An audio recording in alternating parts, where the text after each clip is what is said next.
Welcome back to Narrations, the channel where we relive iconic movies and bring them to life as if you're right there watching them unfold. Today, we're diving into one of the most haunting and atmospheric thrillers of the 1970s, directed by Francis Ford Coppola, a film about surveillance, paranoia, and the thin line between truth and perception. This is The Conversation, 1974. The film begins in San Francisco's bustling Union Square. The camera peers down from above, watching hundreds of people go about their day. Slowly, we focus on a young couple walking and talking. Their words are faint, almost drowned out by the noise of the crowd. But someone is listening closely. That someone is Harry Call, played by Gene Hackman. Harry is one of the best surveillance experts in the business. He's hired to record private conversations for clients who pay well to know what others are saying. To him, it's just a job, nothing more. But Harry is a man defined by secrecy. He lives alone, keeps multiple locks on his apartment door, refuses to share personal details, and guards his privacy with almost obsessive care. Ironically, for a man who listens to everyone else, he doesn't let anyone listen to him. Harry and his team have managed to capture this couple's conversation using long-range microphones and wiretaps.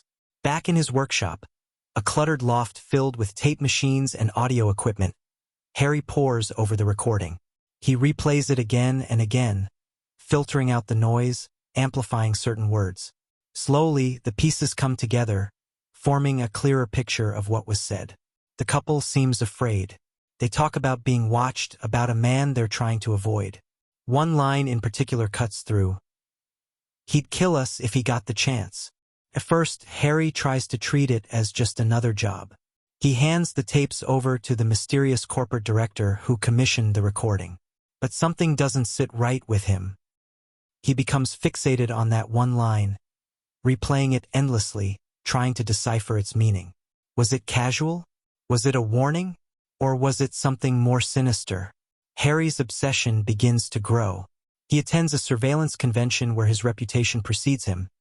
Colleagues admire his skill, but Harry remains distant, uninterested in small talk or bragging. Even when others try to connect with him, he pulls back, always guarding his privacy. He plays the saxophone alone in his apartment, lost in his own world. He has a girlfriend, but he won't even tell her where he works or what he does. His life is secrecy, and it's slowly suffocating him. As he digs deeper into the tapes, paranoia creeps in. Harry starts to believe that his work has deadly consequences. He recalls a previous job in which his recordings led to someone's death, and guilt has haunted him ever since. Now, he fears history is about to repeat itself. The tension builds when Harry visits the client's skyscraper office. He tries to withhold the final tape, but the corporation is insistent. He suspects the director is plotting to have the young couple killed. Every replay of the conversation gnaws at him. Did he hear it correctly? What if he's misinterpreting the tone? What if he's wrong? Coppola masterfully shows us Harry's unraveling mind, as sound fragments and distorted audio fill the film, blurring the line between what's real and what Harry thinks he hears. The movie reaches its chilling climax when Harry sneaks into a hotel where he believes the couple is staying. From his vantage point in the next room, he listens intently, trying to intervene. But then it happens. Horrific sounds of violence echo through the walls. Harry panics, helpless, as he realizes he may have just witnessed a murder through sound alone. The next day, the newspapers report on the incident. But the story isn't what Harry expected. The couple isn't dead. Instead, the corporate director is. The chilling truth dawns on him. He had misinterpreted the conversation all along. The line, "He'd kill us if he got the chance," wasn't about them being victims. It was about them plotting to kill the director. Harry's obsessive focus blinded him, and his surveillance work enabled the crime. The revelation shatters him. He returns home, only to find a message waiting.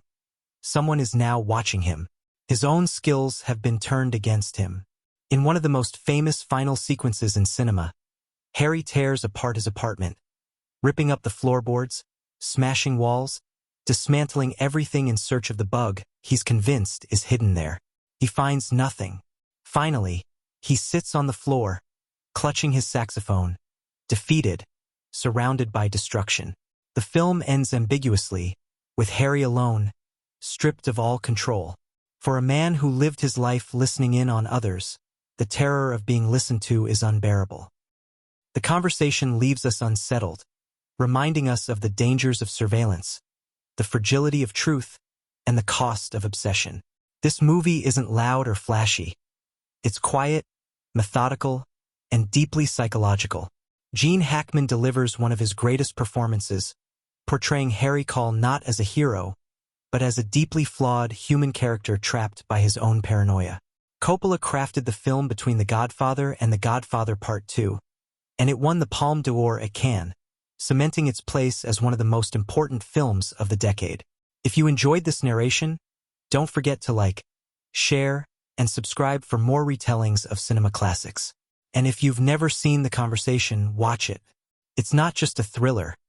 It's a study of guilt, obsession, and the unsettling reality of being watched.